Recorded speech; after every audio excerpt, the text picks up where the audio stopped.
Discussing certain Masa'il, and today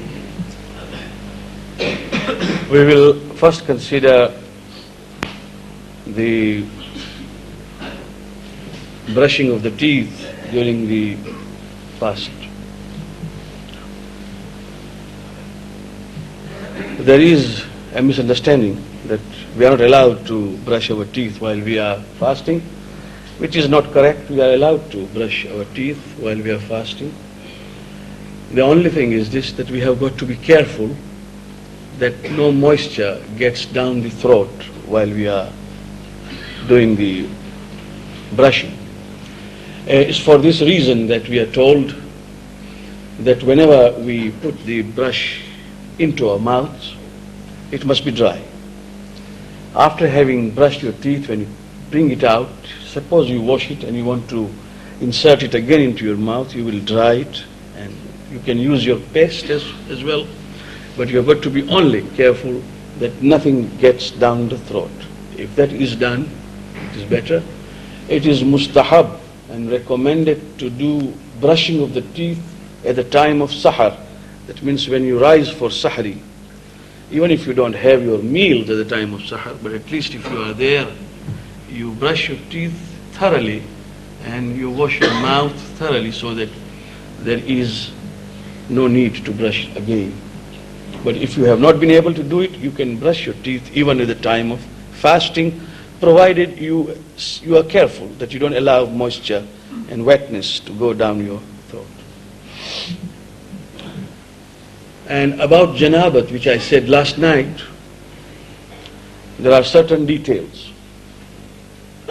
All those ladies who have become pak on the night of Ramadan from monthly course, if they become pak in the night and the bleeding stops, it is also wajib upon them immediately to do ghusl before subh sadiq.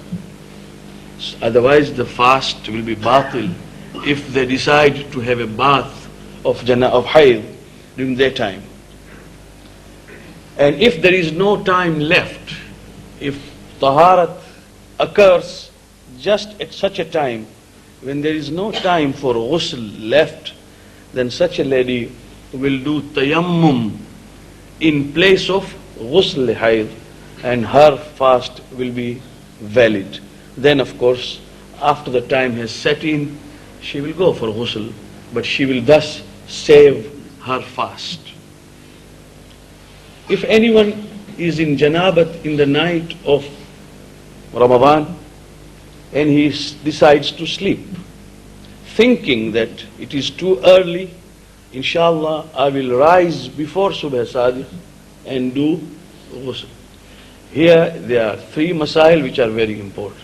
One, if a person is sure that he will rise, it is his habit that he rises, or he has made arrangement that he will be awakened, and he is quite confident that he will rise before subh sadiq.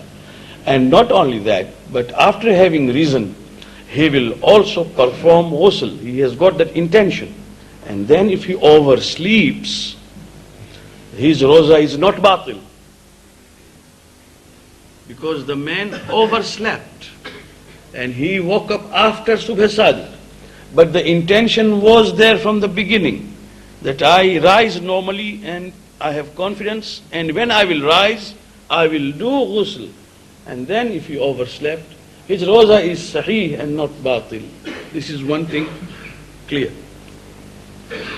But if a man sleeps, saying that he will rise, but he has no intention, or he has not even thought about ghusl, which is called ghaflat, he will rise, but there is nothing about the ghusl or anything, then such a person, if he oversleeps, he will not break the fast, he will have to keep the fast, but there is a qada, because the man did not have the intention of ghusl.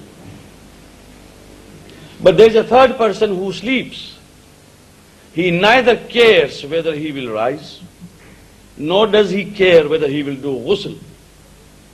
Such a man, if he oversleeps, he has got qada and also kafara. So let us be very careful that we don't come into kafara, which is a penalty which I will discuss later.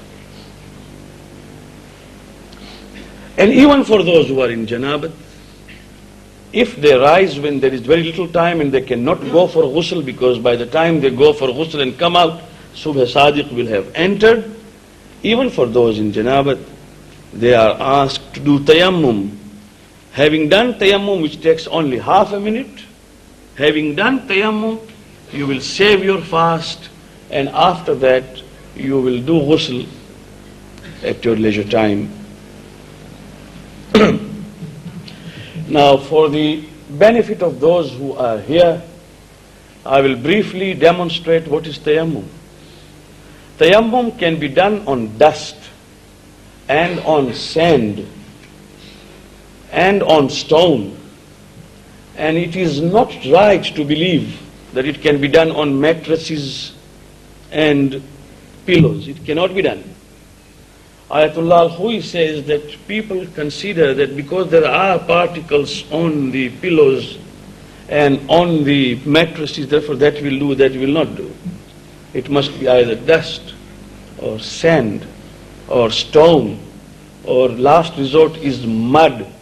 And if nothing is available, then and only then the pillows or the mattresses having dust particles can be used. And we make a niyat. The niyat is that I am doing this tayammum in lieu of or instead of ghusl, wajib qurbatan ilallah, and then we will strike. It is wajib to strike. Simply touching the dust will not make tayammum. To strike. After having struck, to clean off your hands, and it is so simple that from the end of our palms, we start where we start wudu. And this is how we do tayammum. Very simple. Remove your rings and all that from the wrist. Right first and left next. And that takes only half a minute, or perhaps even less. And that way we can save our fasting if there is no time for ghusl. Last night I left at Bismillah, and the remaining part was Ar-Rahman, Ar-Rahim. Let us remember one thing, and it is very important, that the whole existence as it is, the whole existence, not only human beings, but the soul existence, consisting of even animals, the birds, the trees, anything that exists on one essential item, and that is the mercy of Allah subhanahu wa ta'ala. There is nothing else but except rahmah. If you read Dua Kumail, it opens with this sentence, Allahumma inni as'aluka bi rahmatika allati wasi'at kulla shay. Oh Allah, I am begging from you, I beseech you, I beg from you, I ask you, by that mercy of yours, which envelopes and encompasses everything. Everything. You and I, right from our conception in our mother's wombs till we came to earth, and from earth till the day we go back to our qabr, every moment of it is nothing but mercy of God. If we understand this, and this mercy of Allah subhanahu wa ta'ala is a part and parcel of my existence. I only wish what is said in Bible, that the Bible says, count your blessings. There is a famous dictum in Bible which says, count your blessings. Quran says, وَإِن تَعُدُّوا نِعْمَةَ اللَّهِ لَا تُحْصُوهَا. If you were to sit down to count the blessings of Allah, you will not be able to count them all. True. I see and I take it for granted. But the moment I see a person who cannot see, I then realize what sight and vision is. I hear, but I don't realize what a great blessing it is unless I come across a deaf person. I speak, and I do not know what it means unless I come across a person who is dumb. And I breathe, and I do not know what it is unless I come across a person who cannot breathe normally, or maybe is suffering from asthma or whatever. And I walk, and I don't understand that walking itself is also a blessing. And I rise early in the morning. Every morning the Prophet said, Allahu Akbar. Every morning he said, when you rise, say this much: Oh Allah, thank you for a new day. Thank you for one more day, which is your rahmah. And as you keep your foot on the ground, say, Hasbi Allah wa ni'mal wakeel, ni'mal mawla wa ni'mal nasir. Enough is for me, my God.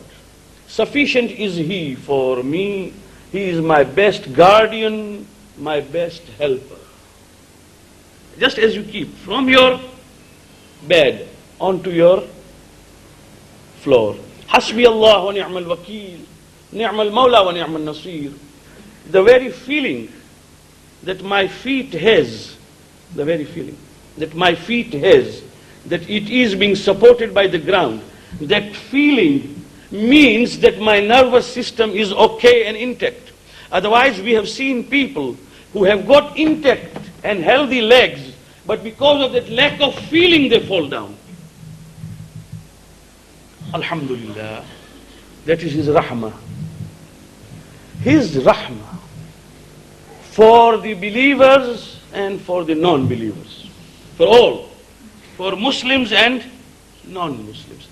That is the word used here in Quran, as I said last night, that both of them have got the same root word in Rahmat. Bismillahir Rahmanir Rahim. Rahman and Rahim both have got one root word, mercy, Rahmah.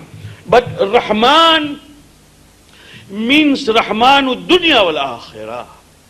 Rahmanud Dunya only. Rahmanud Dunya means He is merciful and beneficent and benevolent in this world for all.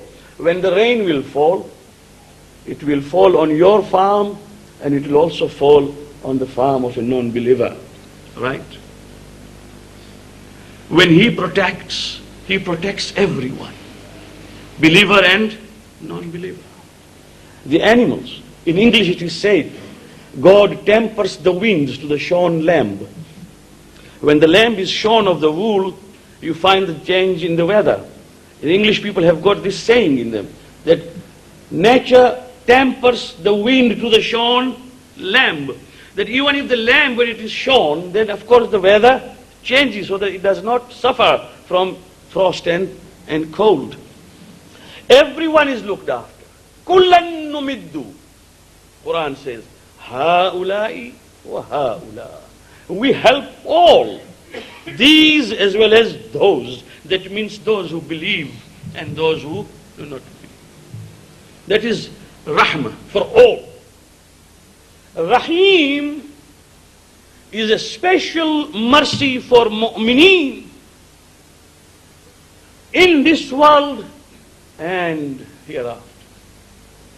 When we say Bismillahir Rahmanir Rahim, the meaning is by the name of Allah, who is merciful to all and particularly benevolent to the believers. That is the meaning of Rahimud Dunya wal Akhirah.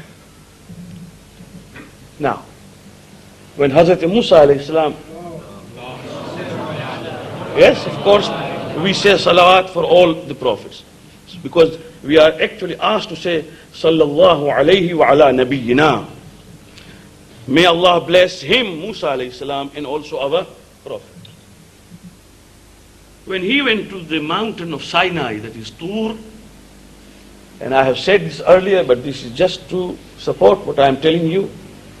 When he went to the Mount of Sinai at Tur, Allah subhanahu wa ta'ala in the first revelation informed him, Musa, you have come from the village, from the city, from the town, wherever you live. You don't know, as you travel here, we ordained that your mother will die. So I am informing you, O Musa, that your mother is dead. And Hazrat Musa alayhi salam, when he came to know about this, he cried and he wept. Bitterly he wept for his mother. And the revelation came and said, Musa, you have a right to weep. Because mother and mother's love is unmatched, unparalleled. Musa, one never knows how often the mother rises in the night to pray for the child. I may have grown to 50, to 70, to 80. If my mother is alive, she considers me her child. She will pray for me. And oh Musa, how often the calamities are averted because of the prayers of your mother. Musa, now there isn't anyone to pray for you the way your mother prayed. So you have a right to weep. But Musa, compared to the love of one mother, the love of your Creator is 70-fold. This is what Allah subhanahu wa ta'ala says. The mercy of God is 70 times stronger and more and intense than the love and mercy of the mother. You can imagine the message which was given by Allah subhanahu wa ta'ala. Now the questions arise in the minds of people that if there is mercy everywhere, then why all these sufferings, and why the people die, and why there are quakes, and why there are calamities and cyclones and what not. People are dying. It is a subject which requires a detailed treatment, and on Saturday classes, which I sometimes conduct monthly, it took us so many weeks to understand before the class of about 20-25 who attend, to explain them what that particular aspect of life means. Unfortunately, I don't have more than 20 students in that class. But here, in a very, very concise manner, may I say, that we are forgetting so many things when we pass a judgment. This is our weakness. We simply pass a judgment. The moment somebody comes and speaks in my ear against Mr. X, I believe him.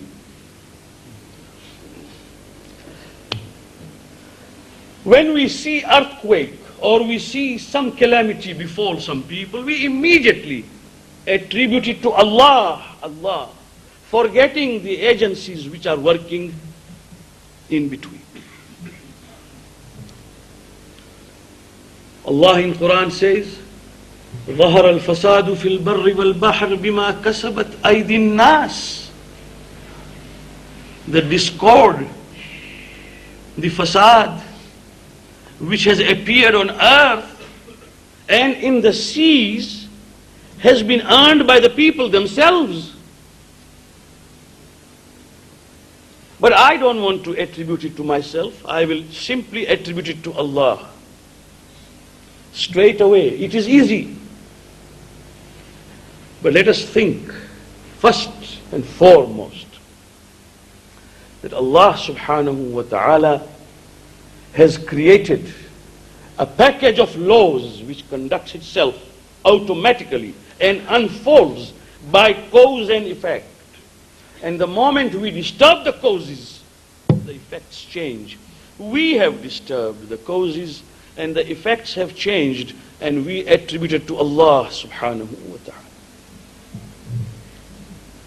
How often I do something and then I say, Allah wanted it that way. I have done. And I forget.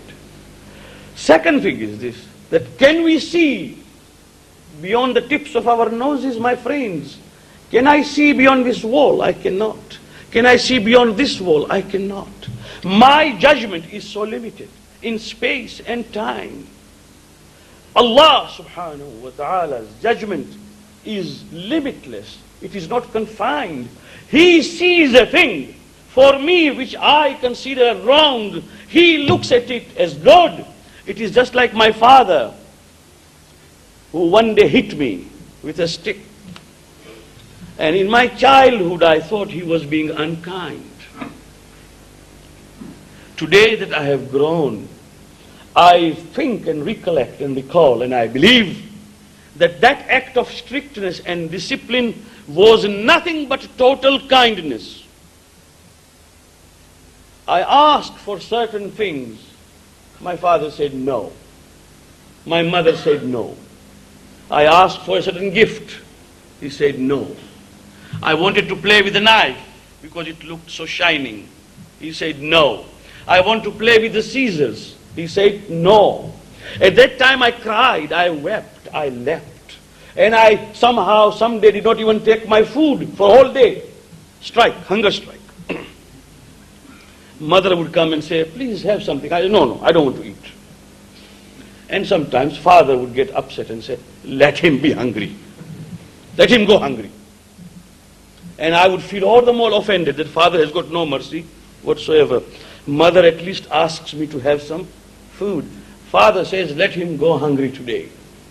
But he must learn the lesson. That act, my teacher, Maulana Ali Naqi, rahmatullah alayh, he used to say that if I go to my doctor, my surgeon, with a boil here, he will first treat it by medication and say, go home, inshallah, it will settle. I went home.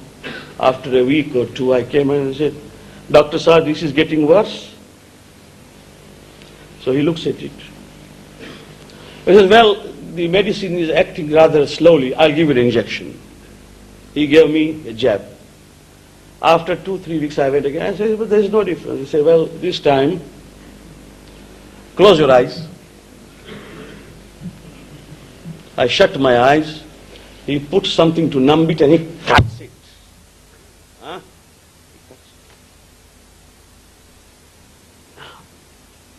If he does not numb it, you can imagine the pain I have. That pain at that particular moment is beneficent.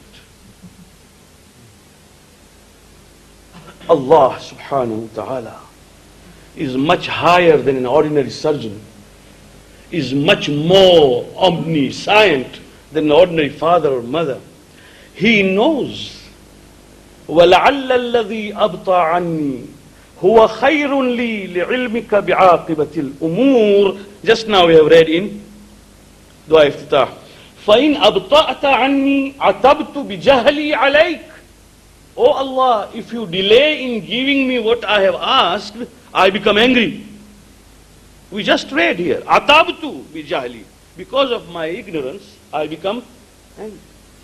وَلَعَلَّ الَّذِي أَبْطَى عَنِّي هُوَ خَيْرٌ لِي. And perchance, perhaps, that which you have delayed in giving is good for me. So when we look just to the result, and we look with our own glasses, in our own view, Allah subhanahu wa ta'ala's view cannot be compared. So there is nothing but rahmah. Rahmanud dunya wa rahimul akhirah. In all this, if a man, when you come out for walking early in the morning or in the evening, please try to think the way we have been asked to think. I'm just leaving a hint. When you walk, say you are out on a stroll, on a walking, what will you see early in the morning if you have the habit of going out, or in the evenings? You will see nature at its peace, correct? You will see the grass and you will see the shining dew on the blades of the grass. And you will see sometimes, if the season is good, the flowers, the plants fresh. And you will see the wind blowing fresh. And you will see the birds chirping and you will hear the song. Can you for a while imagine that you are a part and parcel of the nature and not a different thing?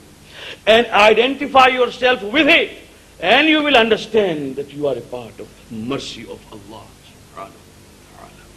That mercy is working in my life all through, in all the eventualities. Bismillahir Rahmanir Rahim. By His name I begin.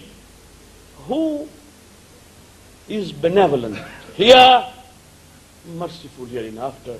Wassalamu alaikum wa rahmatullahi.